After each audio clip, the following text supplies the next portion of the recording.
First of all, I'm so grateful to have found you. I was born already knowing how to connect with the universe, to a point that just now in the restroom, I remembered that when I was little, I grew up, I knew I would either be chosen as the captain or I would be chosen first, and it was never a question in my mind. And wanting so much to be up here to get over a problem, while I was in the restroom, I thought if you could do that when you were little, there's no reason you can't do it now. That was a good bridge, wasn't it? It was a good bridge. See what a fast manifestation that was? Yes. And earlier today, did you hear us talk about going more general? Stepping back into a more general place? So that's what you did. You stepped back into something that, sort of like the 80s, stepped back into something that felt good, and you had a new point of attraction. Yes. Good. Yes. So in reflecting back to that and trying to get back to that part of me, so that I remember a distinct moment. Well, we want to clarify something briefly. You're not getting back to that part of you. You're remembering a time when that part of you was active, and you're reactivating it again. You're not going back to anything ever. So there was a chunk of time of 32 years. Irrelevant, but all right. It's what derailed me. Irrelevant also. Okay. So I'm coming back on track. No, you're not, No. as long as you're talking about the 32 years of derailment. Correct. You're keeping them active and dragging them into the now. Correct, and that's the part that has so much momentum. Doesn't need to, though. How do I stop it? It's all right, but you keep the momentum alive by remembering it, by retelling it.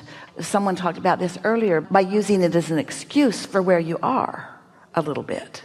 Even though you don't want to, it keeps feeling like the relevant excuse. You don't stop it all at once. You stop it a little bit at a time. You just bridge gradually. But the best way is to just start fresh. Start fresh in this moment and in this moment and in this moment. What is so compelling about that derailment? Are you just so mad at yourself that you were derailed? Do you feel like you missed things and wasted time? Because there are a lot of people that have passed through 30 years, and none of the years that they've passed to are as dynamic as what's happening right now. But it doesn't mean that it wasn't of value. If it brings you to a place of strong wanting, it mattered. It was of value. It wasn't a derailment. It was a launching pad. You see what we're getting at? Because your desire is strong right now, strong because of that. That's a good thing, not a bad thing. So could you go with that instead of with that? What happened? You don't have to tell us. We just want you to think about it. What happened that was so emphatic that it makes you want to call it a derailment, and even more important, blame it? Why do you still want to blame it? I don't think I want to blame it. I want to get away from it.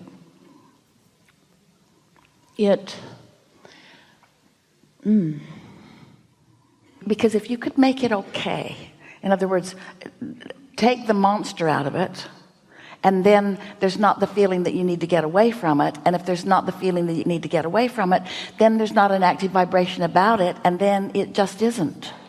I think what it is that I started feeling like whatever I did manifest, or whatever I did, things just came to me, almost like the Midas touch, everything. But someone else took it. It became theirs, and so I think I stopped wanting to have anything come. But it's such a wonderful thing. We know it doesn't feel that way yet, but that's such a distortion of the way it works, because no one is attracting it for you, and no one is taking it away from you. It's only your perception that brings it in, and it's only your perception that keeps it out. That's why we called it a monster, something that you're blaming. But it's that attention to that. It's giving power to something that doesn't deserve the power, that's keeping you from your own power. So to leave that completely in the past and to go to something new, there's such a fear, because you can't all of a sudden leave it completely in the past, but you could fill the now up with other things. It's like Esther with her furniture, which seems like a ridiculously simplistic comparison. But if you are attracting the new, then it's easier to let go of the old. But if you're dragging the old around with you, then there's no place for the new. You have some choices, and we talked about it earlier. If you are determined that the choice of thought is going to be a good feeling one, and you start out before the bad feeling ones have filled in, then it's easier. Imagine having a colorful palette, and let's call it liquids, and a lot of depth in the colors, and you've got your canvas, and because you're not paying attention to what you're doing, or because you're having a negative moment remembering something negative in the past, you just sort of randomly take a brush and color that's sort of deep in color, and you paint the whole board with it.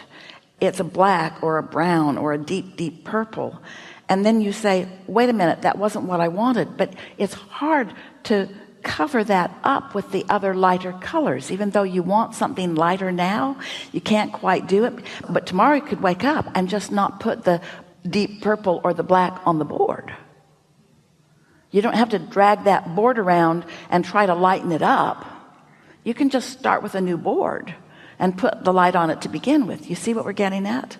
But there's a tendency to believe that because I lived something, that I have to now unlive it, that I have to fix it or detach from it or understand it. And you really don't. You can just start in fresh new thoughts. And if we could convince you, and we want to, but we can't, because there's no assertion. If there were, you'd already have it. Got it? No, it doesn't work like that. But what we would like you to feel is that you can start fresh. You can start fresh. And in time, that will be like a distant memory. It'll be like something that happened to somebody else. It'll be like something that you don't even talk about. And you will know how well it served you, because it lighted a desire within you that's way bigger than any desire that you ever had before. You were sort of a product of someone else's desire for a long time. And out of that experience, you have now found your own desire.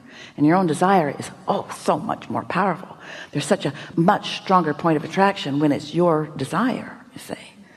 Nobody wants to be pushed around, and nobody wants to be taken advantage of, and nobody wants to be played, and nobody wants to be used up. In other words, these are things that people worry about. But the truth of it is, none of that can happen. It's just an illusion or a misperception that you have. Because sometimes somebody who's sort of loud-mouthed and big gets in your face and tells you things that are so loud that you start to listen. And as you start to listen, then it starts to play out that way. But you don't have to listen just because someone's talking. One time, someone was in the hot seat talking about someone who was very troubling to her. And we began looking for the person. We looked everywhere for the person, and turned out the person was nowhere in the room, and yet so vividly part of the conversation. And that's what law of attraction does with thoughts and experiences. You can reactivate them easily, but you don't have to. And so it's much easier to activate something new than to try to deactivate something, because you can't deactivate it. Nothing can be deactivated, because when you look at it, that thing that you're not going to think about, you're thinking about it.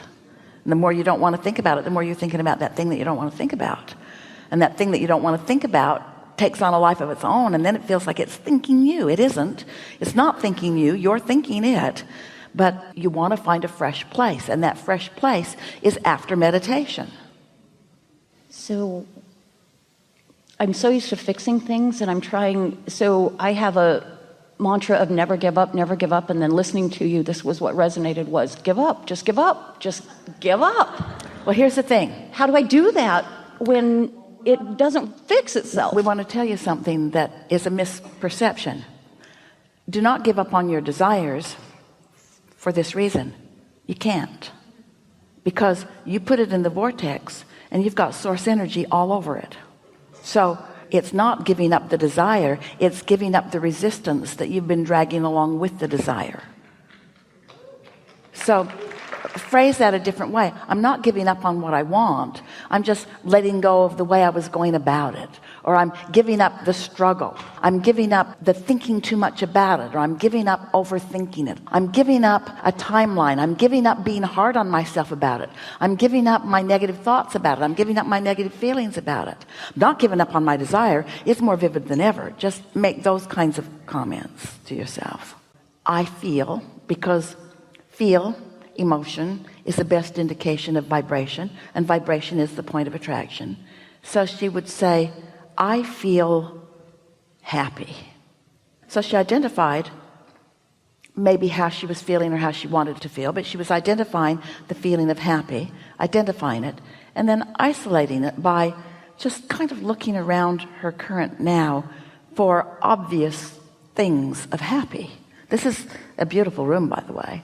So beautiful in so many ways. There is a lot in this room that if you focus upon it, you could feel happy about. It's fresh and really clean. The sound carries very well. These baffles are intentional. The lighting is wonderful. It's not hard to find a reason to feel some happiness if you decide to. So I feel happy. I feel sure. I feel eager. I feel ready. I feel open. I feel alive. I feel eager for life. I feel sure-footed. So as she began saying those things, she discovered it was the best ever preparation, because now she's taking that good feeling point of attraction person forward in time, forward in experience.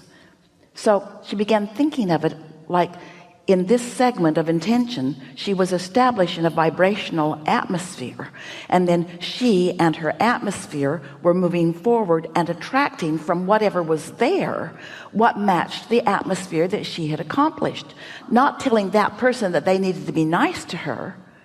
Not nice people were irrelevant to her atmosphere. She had lighted her light board in a way that when she stepped into wherever she was stepping, it had to be good to her, because anything that wasn't good to her wasn't active in her, because she'd taken care of that in advance. You see what we're getting at? Since it's attraction, attraction, attraction, attraction, then anything you can do to prepare your point of attraction is a good thing. Now, in contrast, it's the reason that we wanted to have this conversation with you, because this conversation is so beneficial to so many, especially to you. Think about your opening words about that time that you were describing that wasn't so good to you. That's the opposite of the segment intending. That's remembering the past, using that as the reason to accomplish the feeling, and then stepping forward into life with that point of attraction. You see what we're getting at? And that's why for most people things don't change very much, because they let what has been happening or what is happening be the reason that they offer a vibration, and then they just take it into the next segment and the next segment and the next segment. So the world and life and people and things and thoughts just keep coming to them according to what they've got going on. But you can change that. You don't have to think about what has been, and you don't have to think about what is. But it is a mastery that requires some practice. But once you get the hang of this a little bit, you had that going on. You had that going on. And we love that you have that memory of having that going on when it was easy for you. You can do that again.